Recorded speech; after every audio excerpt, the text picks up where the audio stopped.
Well, I'm going to talk about the hazard characterization, and I know that by today you know a bit about this. So I'm sure the first slides are going to be very familiar to you. What is a hazard? A danger. Okay, yeah, it is a danger. No, it's any source of potential harm.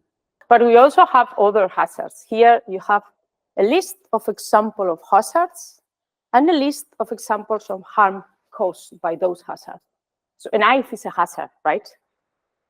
You can be cut by a knife. Sorry. Benzene is a hazard. It can cause cancer. Mycobacterium tuberculosis is a hazard. Electricity is a hazard. A wet floor is a hazard. Yeah? Okay, here in this session, we are going to talk about chemical hazards, and we are going to characterize them. So we are going to answer to the question, which harm effects can cause a chemical? And to do that, we have toxicology. What is toxicology? Yeah, you should know that. Okay, it's the study of the adverse effects of chemicals on people, animals, and the environment, right? And here you have pictures of different chemicals that we are exposed to in our daily life. We have medicines, cosmetics, food, cleaning products, all kind of environmental pollutants. Just one thing, just to make, to highlight one thing that I think is important you have it in mind. Sometimes we are exposed to the chemicals intentionally. If we are taking a medicine, we are intentionally exposed to a chemical. But sometimes we are exposed to a chemical unintentionally. This is mainly happened with the environmental pollutants. You don't want to be. But if you are walking in the road and a car passes, you will be exposed to a pollutant, right? Unintentionally. The key concept in toxicology is dose. Yeah? Who defined or who talked about dose first in history? Right, Paracelsus, yeah. He introduced the concept of dose. He was a Swiss-German physician, and he was also an alchemist and astrologer in the Renaissance. And he said that dosis sola facit venenum, which means only the dose make the poison. So in fact, it means that all the chemicals, synthetics or natural, they have the capacity to be toxic. Do you know a chemical or a compound that it is not toxic at all? Normally at this point, someone in the room say, yeah, water. Yeah? Yeah, okay. So no, because if you drink 2 liters of water, probably you will have some toxic effect. Okay, so there is not a compound that is not toxic. Of course, when we are talking about toxic compounds when they are toxic at low doses. Which factors influence the toxicity? So the physicochemical properties of the compound, of course, is going to influence the toxicity, the exposure. And the exposure includes the dose, the frequency, if it is once, if it is like every single day, it makes a huge difference. The route of exposure. Which are the route of exposure we are exposed to environmental pollutants? Which are the route of exposure in environmental pollutants? How the pollutant go into us, inside us? Which route? Breathing, yeah. Transdermal, okay, so skin contact. Ingestion, okay. But then if we are talking about other chemical compounds, like for example, medicines can also reach our body like in another routes, like we use in other routes, intraperitoneal, no, intramuscular, intravenously, yeah. So those are the route of exposure. Another factor that influences the toxicity is the kinetics. ADME. Do you know what ADME means? absorption, distribution, metabolism, excretion. Then the individual sensitivity. Someone said the age, yeah, it's also the age, the gender, the genetics, lifestyle, risk groups, and then, of course, something that we are all toxicologists are afraid of.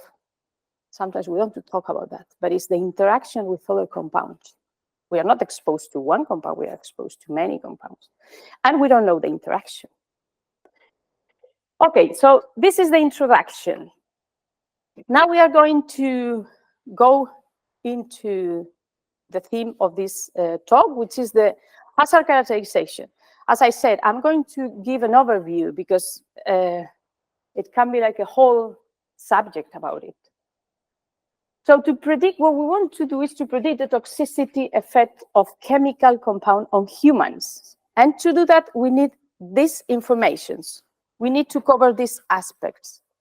We need to know the kinetics of that compound. We need to know the general toxicity, the genotoxicity, the carcinogenicity, the reproductive toxicity, the local tolerance, the sensitization, and the immunotoxicity. We need to cover all these aspects to have a good hazard characterization. How we are going to do that? By performing in vitro and in vivo studies. I guess that you all know what an in vitro study is and what an in vivo study is, right? Okay, so in the following slides, whenever this cute rat appears, means that the study is going to be in vivo, but it doesn't mean that it has to be on rats, okay? It's just in vivo. You can use different models. And of course, whenever an in vivo study is performed, you need to have an approval from the ethical committee. What needs to be done regarding all these aspects? Well, there are several organizations that explain what we need to do, depending on the type of chemical. For instance, here you have the ICH. Do you know what is ICH? No, maybe not. International Conference Harmonization is dealing with new medicines. Then at the European level, so this one's in the middle, the European Medicines Agencies deal with medicines. The European Food Safety Authority is dealing with feed and food, compounds that appears in feed and food. The ECHA, the European Chemical Agency, is dealing with chemicals. The European Environment Agency is dealing with pollutants. And then in the USA, they have the FDA, Food and Drug Administration, is dealing with foods, compounds in food and feed, and also, no, in food only, and also drugs. And the Environmental Protection Agency in USA is dealing with pollutants. So we cannot do whatever we want. We have to follow what those agencies tell us to do. You can stop me if at some point something is not clear. So I'm going to start one by one, all these aspects. We are going to briefly say a bit about each of them. So these are in vivo studies in which we are going kind of follow the chemical in the body. In these studies, we are going to obtain the rate and amount of the compound that can be absorbed. What does absorbed mean?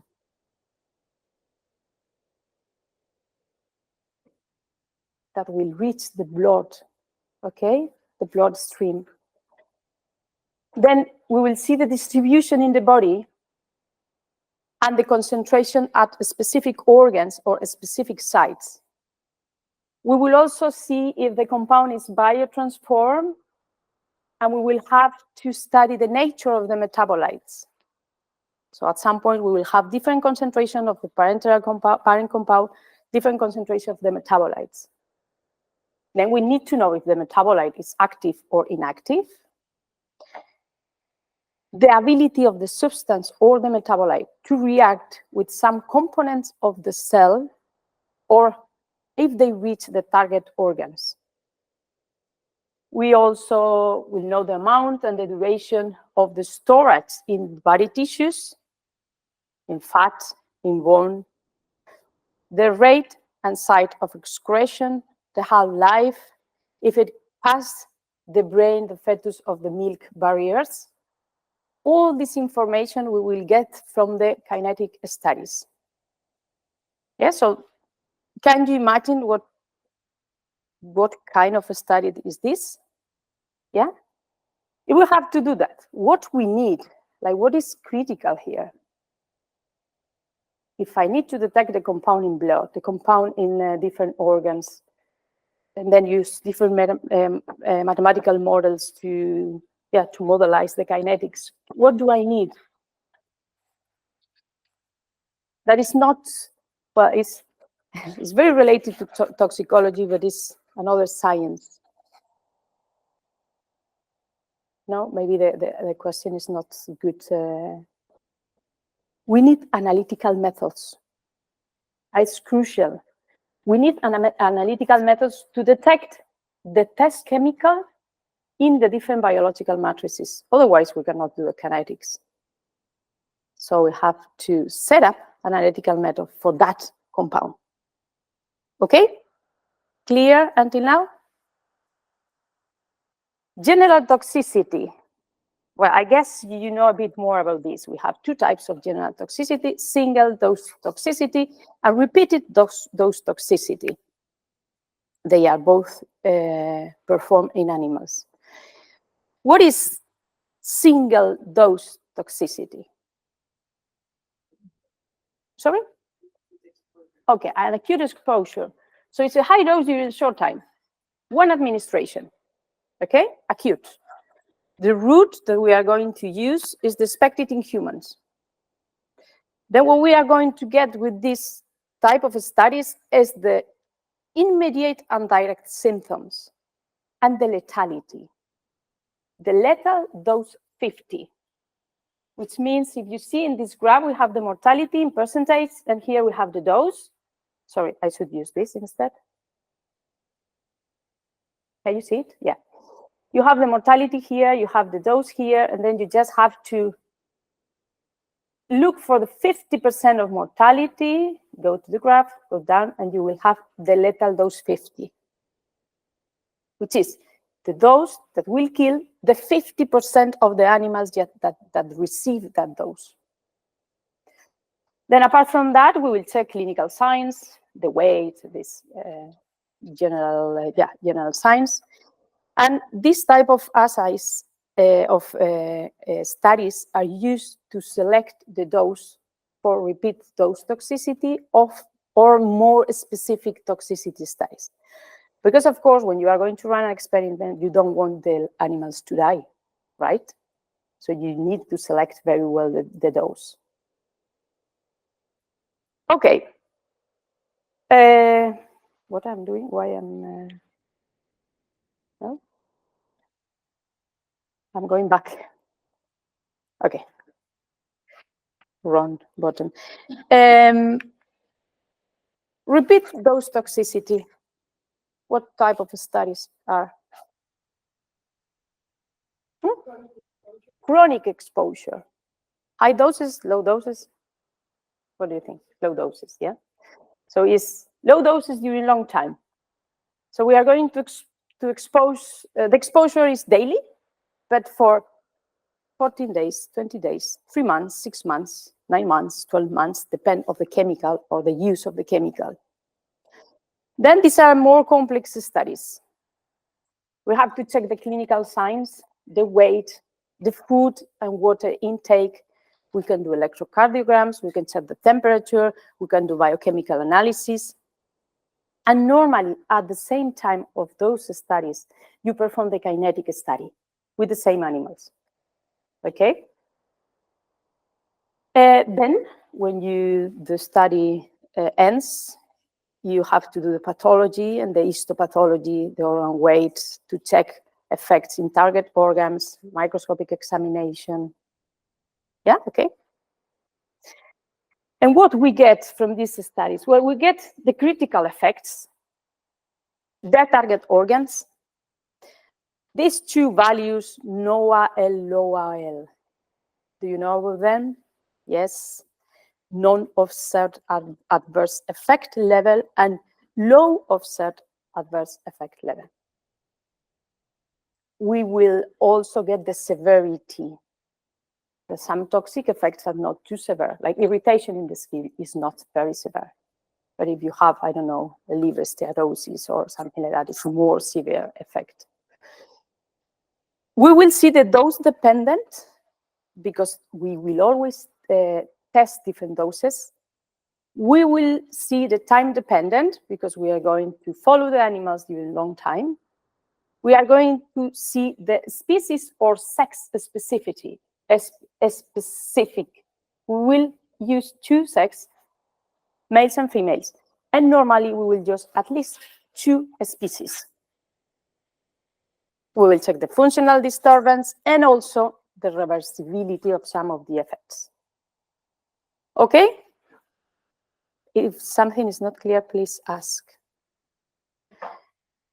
Okay, I'm going to focus a bit in these two toxicological parameters, the NOAA-L and the LOAA-L. Here you have a graph, the response, so the toxic effect, and here you have the dose. The NOAA-L is the non-observed adverse effect level, so it's a dose in which we don't observe anything. But it is an empirical measurement, meaning that it's a dose that you have used. So you are not going to put any mathematical model to calculate it. It's one of the doses of your study, okay? The same with the low observed adverse effect level is the dose when you start to observe an effect, a toxic effect. And it's the same, it's empirical. It's one of the doses that you are testing. Is this clear? Because this is important. The LD50 is not a dose that you are using. You just extrapolate in the graph, but not in this case.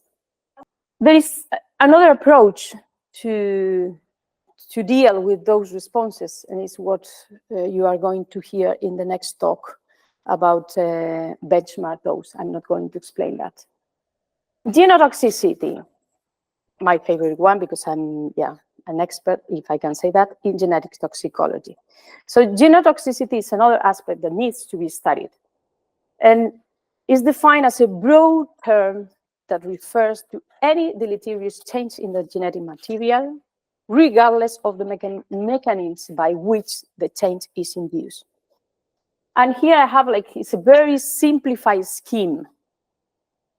We have a structural lesion, a pre-mutagenic lesion. Can you give me an example of a pre-mutagenic lesion or a structural lesion in the DNA?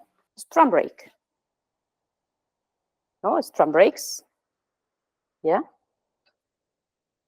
Oxidase bases, alkylated bases, crosslinks, bulky adducts in the DNA. Those are all structural lesions, pre-mutagenic lesions. They can be repaired. And if they are repaired, we will get healthy cells. The problem is solved. Sometimes they are not repaired or misrepaired. And if the lesion is present when the DNA is going to replicate, it's very likely that mutations will appear in the daughter cells. Well, when you have a lot of mutations, the cell can go into apoptosis. Okay, yeah, problem solved.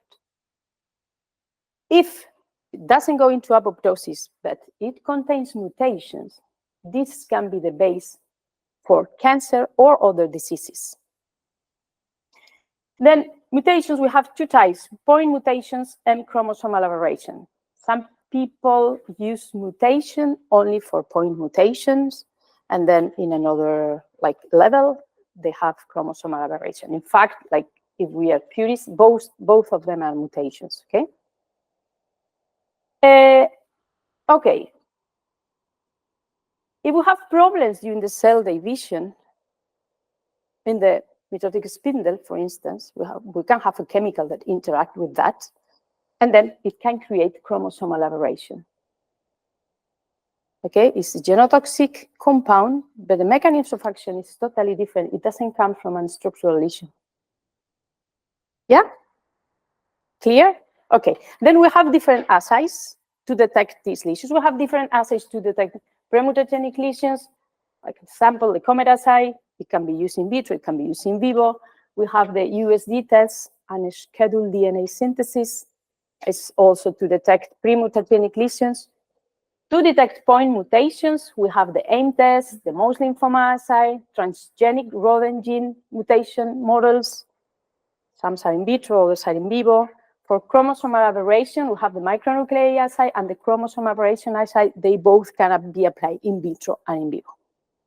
So when we want to check the genotoxicity of a compound, we follow a tier approach. First, we are going to do in vitro tests. As a strategy, because, well, you have to choose the test that you are going to use, but normally it's the AIM test for point mutations and the micronucleus or the chromosomal aberration for chromosomal aberration. If this in vitro strategy, the two assays that we are performing are negative, the compound is assumed to be non-genotoxic.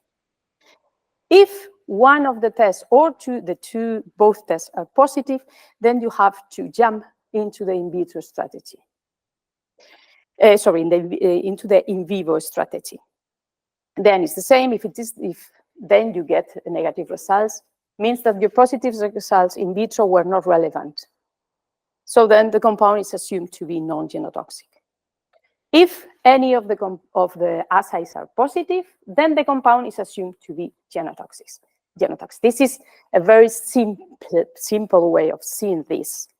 Okay, then there are a lot of points to discuss and so on. It's presumed that a compound that is genotoxic is going to be carcinogenic. That's why genotoxicity is very important. And there is no threshold for genotoxic compounds, which means that there is no safe dose. Okay? Okay. Carcinogenicity. Maybe maybe you know already about it, or has someone covered carcinogenicity? Nope. Okay. Carcinogenicity is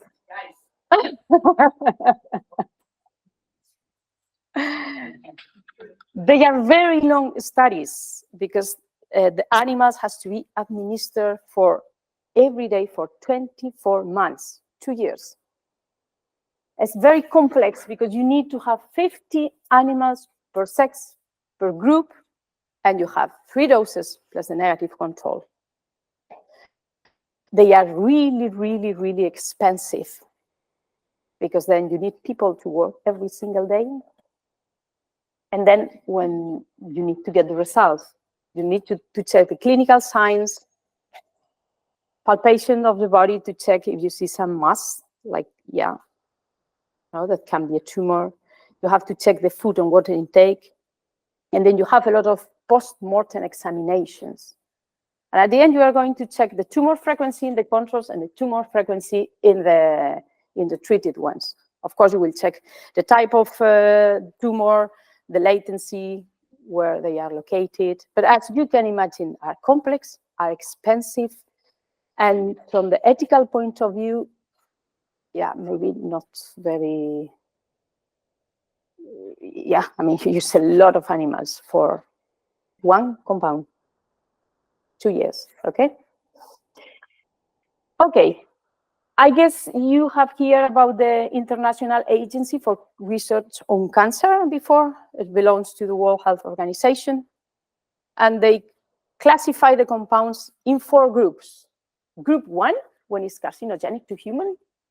Group 2A is probably carcinogenic to human. 2B, possibly carcinogenic to human. And 3, not classifiable as to its carcinogenicity to humans. If you see group 2A, 2B, in the case of 2A, they classify it as probably because they have limited human evidence, but sufficient animal evidence. In the case of the possibly carcinogenic, the 2B, they have limited human evidence and less than sufficient animal evidence, or inadequate human evidence and sufficient animal evidence. So they really take into account an animal studies as we have been talking about right now.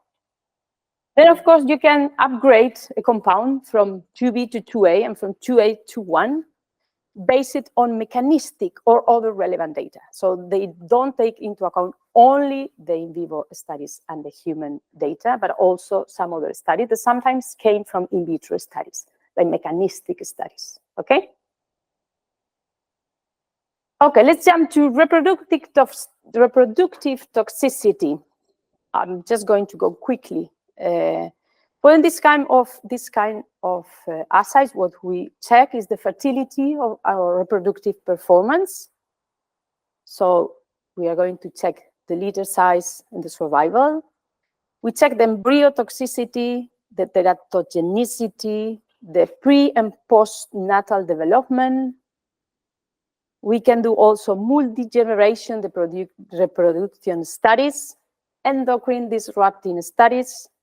Okay, yeah, they are very complex studies and with many different experimental designs.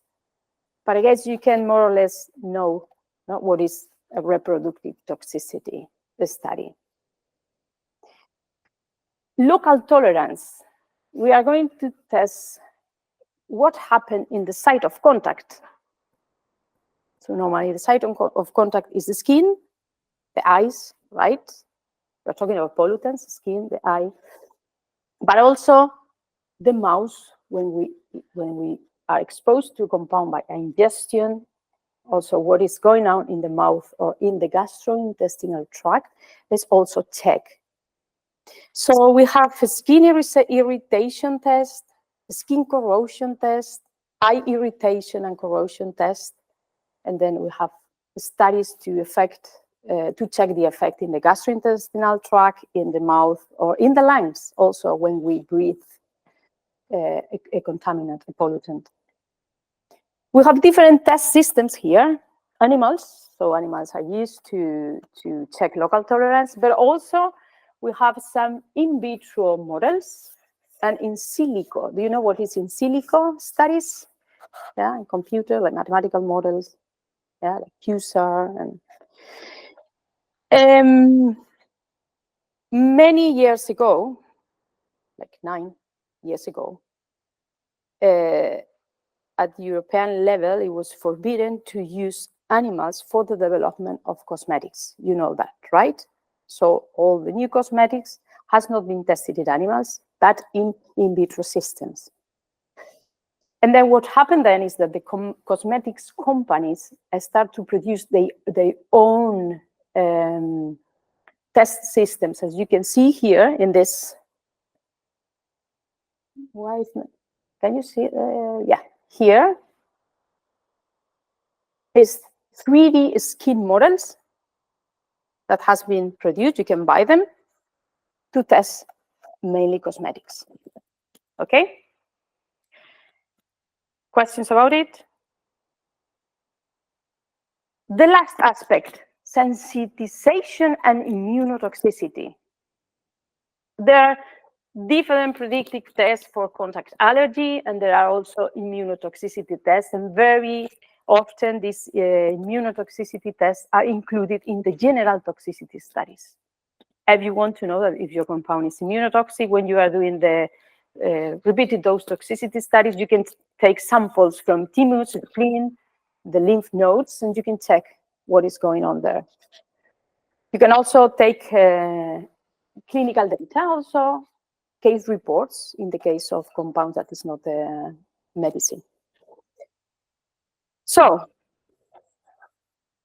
these are all the aspects that we need to study to characterize a hazard. But do I have to do whatever I want? I mean, can I take just a couple of animals and do some quick tests? And no, okay. The OECD, do you know what is the OECD? Organization for Cooperation, no, Organization for Economics and Cooperation Development. They, with help of experts, they create test guidelines that tells you exactly what you have to do. It's like a protocol. It's not a protocol, but it's very close to a protocol. So they tells you that if you are going to test, I don't know, one assay, the in vitro micronucleus assay, they'll tell you exactly which cell line you have to use, which the doses that you have to use, the duration of the treatment, when you have to do the different determinations, and so on. And they are for free. So if someone is interested, you can download them. Inside this test guideline, we have the OECD, the section number 4 is dedicated to health effects. So as for humans, what we have been talking until now. Okay, not all the aspects are or need to be addressed with all the chemicals. There could be some scientific reasons for not testing, I don't know, local tolerance for one of these aspects. But there should be a scientific reason for that. In the case of medicines and cosmetics, they depend on the market authorization, what they need for the market authorization. In the case of contaminants, no one is taking care of them. So all the data regarding these aspects are taken from the scientific literature, and there is a lot of gaps there. Okay, we have been talking about humans, but we also have ecological hazards. And they can affect like individuals, like animals. They can affect also populations. They can affect communities, and they can affect ecosystems. In the case of the individuals, it's more or less like the characterization of the hazard is similar to what we have been explaining in the case of the human, of course, with some specificities. The toxicity effects on population is also called demographic toxicity. You are going to check if there is a decrease in the number of individuals or if it is a decrease in the population growth. Then we can check toxic effects on communities. In that case, it calls effects on the diversity. We are going to check if there is changes in the number of species or changes in the distribution of that species. At the level of the ecosystem, everything is very complex. It's very difficult to predict because what we are doing here is predicting what is going to happen or seeing what is happening. But it's really, really difficult to predict how an ecosystem is going to react to a pollutant. And to perform these studies, to characterize an ecological hazard, we also have a section of OECD guidelines. Is the one called Effects on Biotic Systems. All these OECD guidelines, I don't know if I told you, it's for free. You can download them, okay? They are in French and in Spanish. Or in English, sorry, not in Spanish. So here in the rest of the slides, I'm going just to show some of the studies that are performed in animals, okay, like animals from an ecological point of view. So first, it's always good to know the partition coefficient octanol water of a pollutant, because it's going to tell you if it is going to be fixed in the fatty tissues and it's going to be there for a long time. So if it's going to be persistent. And actually, sometimes if it is fixed in the tissues, in the fat tissue, if another animal eats that animal, it will incorporate also the pollutant. Okay. There are a lot of tests in bacteria because it's really, really important for the ecosystem that pollutants do not inhibit the activity of microorganisms. It is crucial. Then we have tests that can be done in algae or in cyanobacteria, like this is the growth inhibition test. There are tests that can be done in plants, the vegetative vigor test, seedling emergence and seedling growth test, the growth inhibition of submerged or rooted aquatic plants, There are tests that can be done in amphibian, and I put here different examples in crustaceans, in insects, in annelids, in fish and avian. Those are very important. We can perform acute and chronic toxicity studies in fish and also in avian. Then we have more specific tests for specific toxicity, like the reproductive toxicity test. It can be done in many different animals. The developmental toxicity test is, historically done in flies. The endocrine disruptor tests, they can be done in fish or in amphibian. So it's just to show you that there are also many other tests to check or to describe, to characterize an ecological hazard. All these tests that I have shown you very quickly are single species tests, SST. So they are carried out in one species. But of course, in the ecosystem, we have a lot of species. So do you think that the test in a single species alone is adequate for estimate the environmental hazard? What do you think? No. Okay.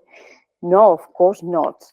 And that's why the researchers that work in this area, they normally work with a species sensitivity distribution, SSD. So it models the variation in species sensitivity to a particular stressor. So in the graph, we have the proportion of the species affected, and here we have the concentration or the dose of the pollutant. And then we have different species here. The data that are plotted are the LD50 or the LC50 or no IL, low IL, so you can plot different parameters. And this data came from maybe your experiments in your laboratory, but also you can put data from other laboratories and data from databases and so on. So this distribution allows us to calculate the hazardous concentration 5, which is the concentration that will affect the 5% of the species. We are talking about the species here. And then we can also calculate the probable no effect concentration, which is the HC5 divided by 10. This is the concentration below which one will expect either no or only a low likelihood of adverse effect. Okay, I'm sure that now it's not very clear for you because this needs some time in front of the graph to understand very well what is here. But if someone is very interested, I can explain you later how to produce this kind of graphs, okay?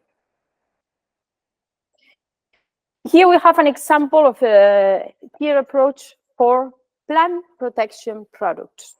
I don't know, you know, the pesticides are not called pesticides anymore. They are called plant protection product. And in this case, for the development of a new pesticide or plant protection product, we have this tier approach. So first, first, a standard laboratory test in one species is performed. Well, you perform it in several species. If the results are totally convinced, that's okay. We don't have to move forward. But if the results are not convincing, you go to the second step.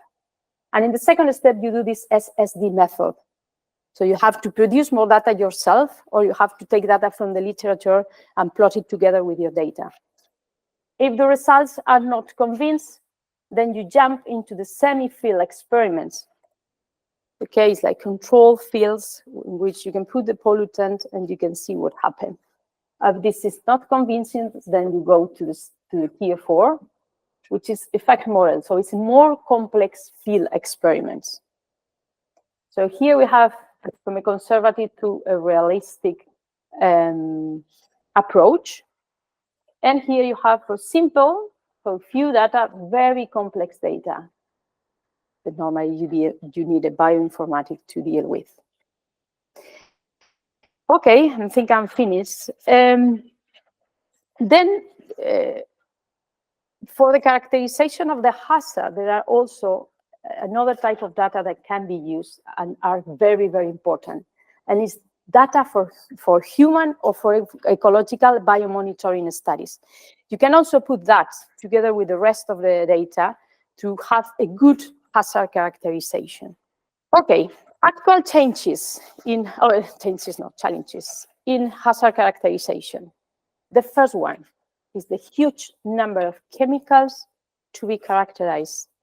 I think Ariane will give you some numbers in her talk, like the number of chemicals that are well characterized and the huge number of chemicals that are not well characterized.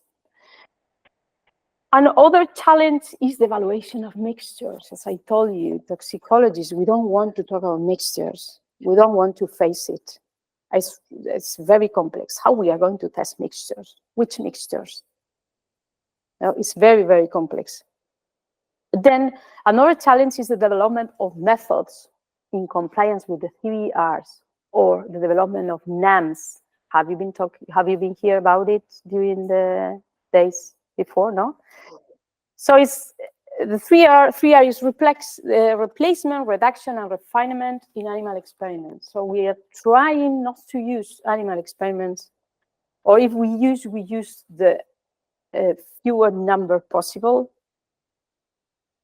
to get this kind of data.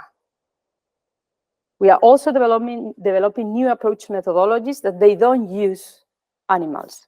Okay, so we are trying to get the same information, but without using animals, which is very complex, but well, it's ongoing. Like cosmetics is a good example. Like they really move from in vivo experiments to in vitro experiments. Then, of course, we need to include another toxicological endpoints that are not currently covered. We are very focused on cancer, but what happened with the neurodegenerative diseases? Yeah, you see something in the, and not always in the those repeated toxicity studies, but we need a specific test for that, because now there is a huge increase in people suffering from neurodegenerative diseases. And then the last challenge is the inclusion of the mechanisms of action, adverse outcome pathways. I think you are going to have a lecture tomorrow. So we want to know which is the effect, but we also want to know, like at molecular level, how that effect is happening, because this will give us a lot of valuable information that we could use. Okay? Thank you very much.